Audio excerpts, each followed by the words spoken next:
Hi, Shedeur. Congratulations on becoming a Cleveland Brown, first of all. But just wanted to ask you, can you please put into words somehow just the emotional roller coaster that you have been on since the first day of this draft and waiting for this to happen, including a nasty prank call that everyone can agree was a horrible thing, to finally getting that phone call from the Browns and jumping in the pool? Yeah, I would say I'm extremely grateful for the opportunity throughout everything. I don't ever focus on the negative or even think about the negative because the positive happens so fast, and it's a change of emotions. For me, it was just playing quarterback. That's what it's about. You can't be up too low or anything. You got to be able to celebrate. So when we score a touchdown, we celebrate for a little bit. Now it's back to it's time to work. It's time to go.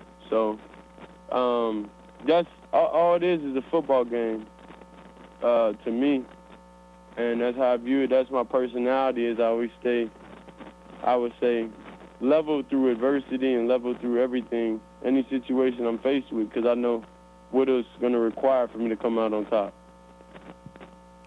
Hi, Shedeur. This is Ashley Bastak from Cleveland.com. I wanted to talk to you about that because I know you bring up how adversity fuels you a lot. So, just knowing so many analysts had you pegged as first or second round talent to fall to day 3, how is going when you went in the draft going to motivate you think, going forward in your NFL career? Yeah, I don't feel like I feel like talent is everywhere throughout the draft. It's about just being picked and who sees your value. That's pretty much it, because it's a lot of valuable players that go, in the rounds after the first and second. So I'm a product of one of those, and I understand you can't really categorize, I'll say, my talent. I just got to prove and show what I'm capable of. But what fuels me is my purpose in life and understanding the route that's now that we're going to have to take, understanding that I was able to get an opportunity when a lot of people didn't want to give me an opportunity. So that's what I'm truly thankful for. So that's what fuels me. Hey, Shedeur, this is Daniel Oyefusi with ESPN. I just wanted to get your thoughts on specifically coming to Cleveland to play for the Browns. I know that this was an organization that you spent a lot of time with during the pre-draft process, and now it's official that you are coming here, but maybe a little later than you expected. So how do you think you're going to fit in with this team and with this organization? I know I'm going to fit in perfectly. I feel like it's first getting in, showing the respect to the vets, showing them, I'm here ready to work, show the coaches and have them understand, I'm here ready to work. So they could actually understand the real me. That's what I'm truly thankful to have, is an opportunity for people to actually see the real me and not be able to see, stuff that could be true or not. So that's what I'm most excited about, being in the building, and of course in the staff and on the staff and the cafeteria. Everything was extremely, the people there were genuine. It was real cool. So I left that visit knowing that if that was the place for me, I would feel real comfortable with what they have in place. Hey, Shedeur, Christy Stroniak from Beacon Journal.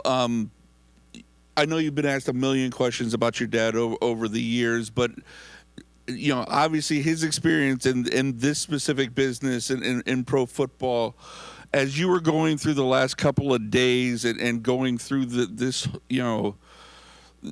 seeing, kind of waiting your turn, waiting for your name to go, what was sort of his advice to you?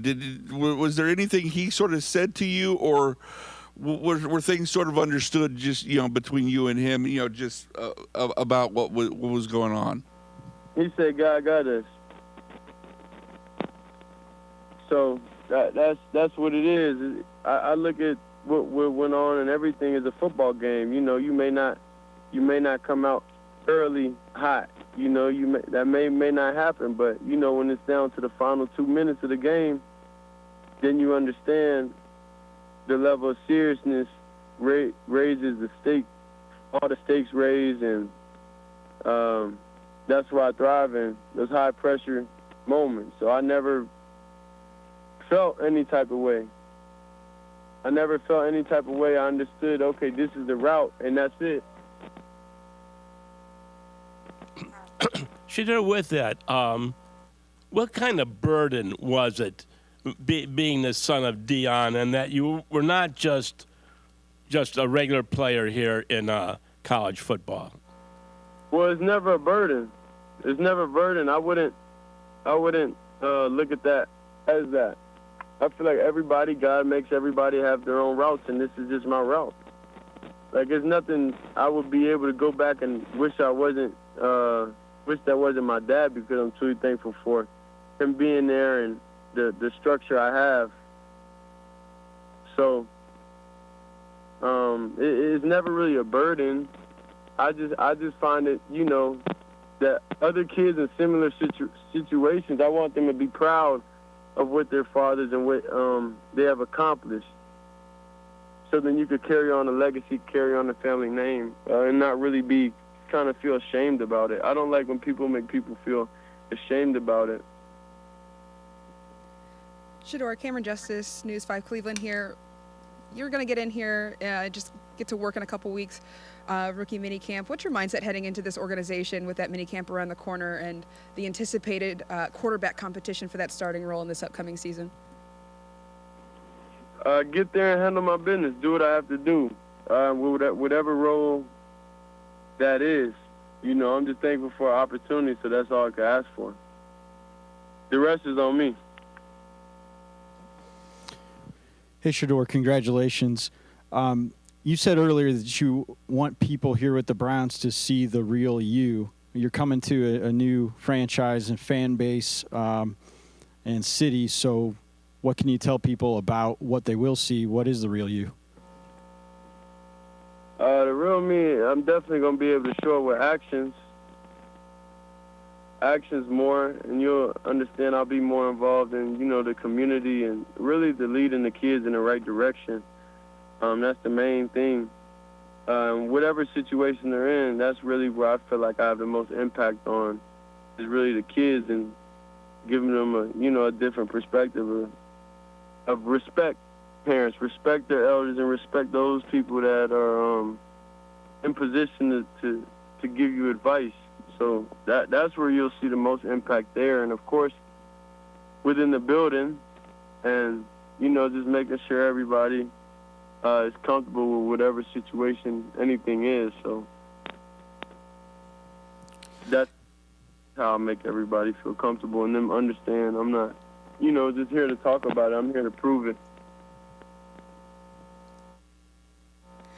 Shedeur, you've been around the game a long time, and learning of the business, especially through your father. And while you've said repeatedly that you've kept the faith, does your experience the last couple of days maybe change your outlook on the business of football or how things are done behind the scenes?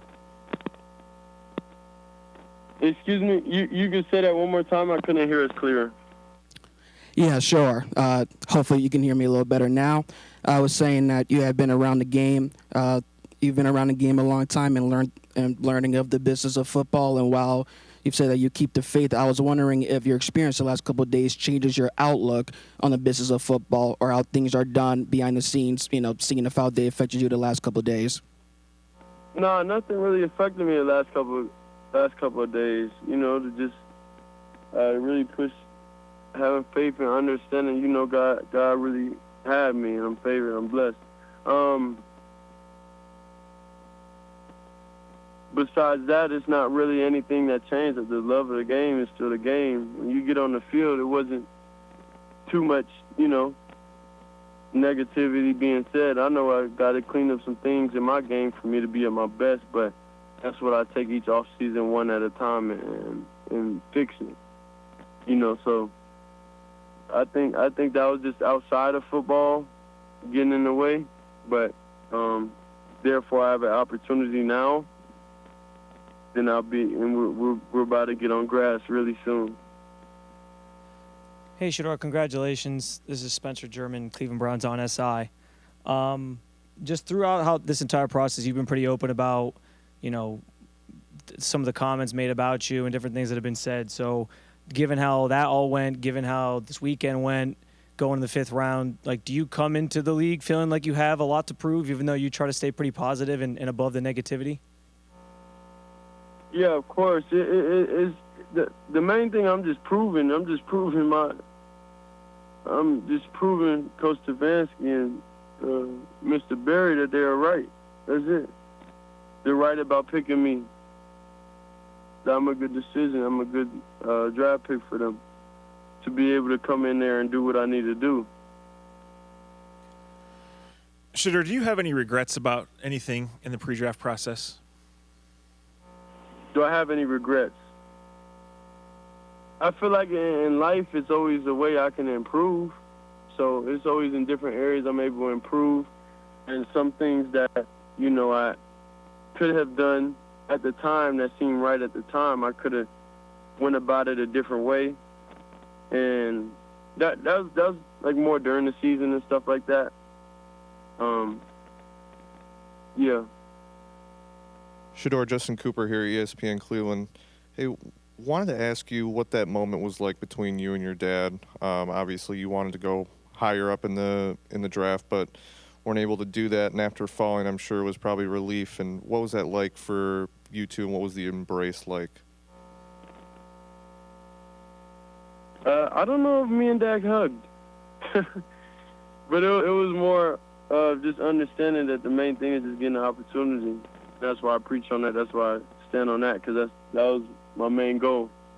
After we watched, the first, second round go by, and my name wasn't called or anything, it was okay. All we need is opportunity. So we really didn't. It really didn't matter what pick, what round. Could have won anything. Shedeur Darrell Ryder from 92.3 The Fan. Everywhere you've gone in football, you've been able to turn around and elevate programs. What is it about you that gives you that ability? And I know being a 5th-round pick, those expectations might not be fair in this particular moment, but also what would it mean for you to come to Cleveland and potentially work your way into becoming this franchise's long-lost franchise quarterback? I'm a Sanders, so it's always going to be expectations regardless of what pick I am.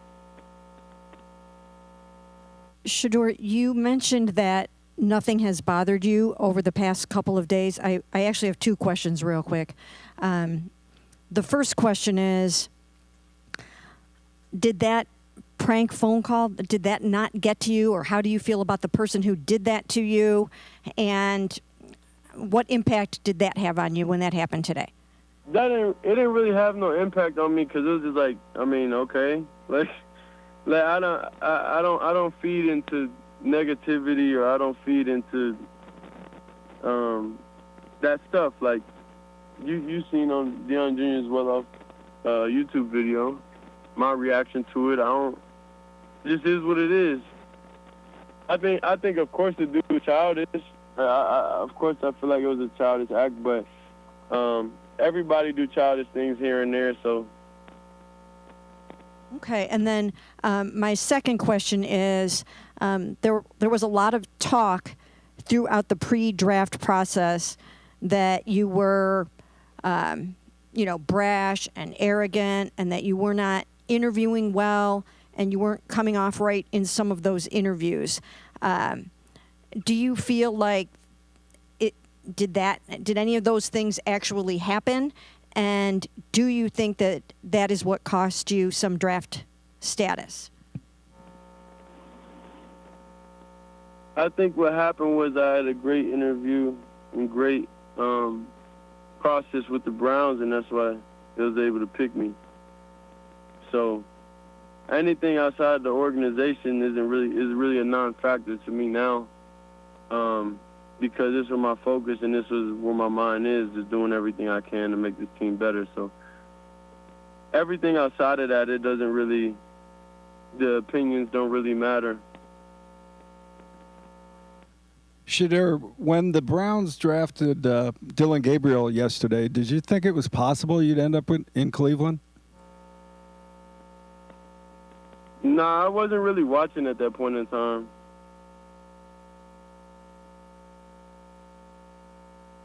Shedeur, as you look at this Browns roster, what gets you excited when you look at the offensive side of the ball? Say it one more time. So when you look at this roster and how it's currently constructed, what gets you excited about the offense side of the ball? I would say the system, the offense. I would say the receivers, the running backs. I would say the O-line. It's really I want to be able to get in there and meet all these different personalities, and even the corner, even Denzel Ward, was pretty cool. He reached out, and Kenny reached out too. So it's really just getting around the people and being able to live in the building.